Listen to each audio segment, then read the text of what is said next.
അസ്സലാമലൈക്കും. കുറേ അല്ലേ കണ്ടിട്ട്. നമ്മുടെ നാട്ടിലൊക്കെ മക്കളിൽ കണ്ടുവരുന്ന ഒരു സംഭവമാണ് ഇപ്പോൾ. മക്കൾക്കൊന്ന് വാപ്പാനും ഉമ്മാനും വേണം. ആ ആൾക്കാരെ തിരിച്ചറിയുന്നേ ഇല്ല.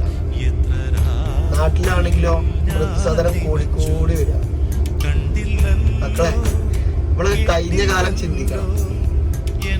വാപ്പ ഉമ്മ എന്നുള്ളതൊരു ലോകം തന്നെയാണ്. ആ രണ്ടാള് നമ്മളെ ലൈഫിൽ ഇല്ലാന്നുണ്ടെങ്കിൽ നമ്മളെ ലൈഫ് എന്താവുന്ന തന്നെ നമുക്ക് പിടിച്ചാൽ കിട്ടില്ലായിരുന്നു. നമ്മളെ കൈ പിടിച്ച് നടത്തിയതാരാ? നമ്മൾ എത്രത്തോളം നോക്കി വലുതാക്കിയതാണ്, എടുത്ത് ലാളിച്ചതാണ് ഈ വാപ്പയും ഉമ്മയിലെ. പക്ഷെ എന്താ പറയുക, വാപ്പ ഉമ്മ എന്നുള്ള ആ ഒരു ടോക്കിൽ തന്നെ ഉണ്ട് ആൾക്കാരുടെ വില.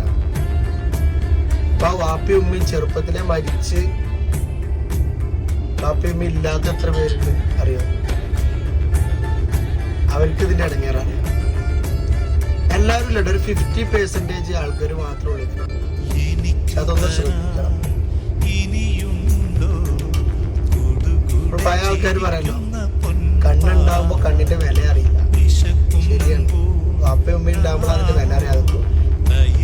അതില്ലാത്തവർക്ക് അതിന്റെ ഇടങ്ങേറ് പറഞ്ഞാൽ മനസ്സിലാവും അല്ലേ?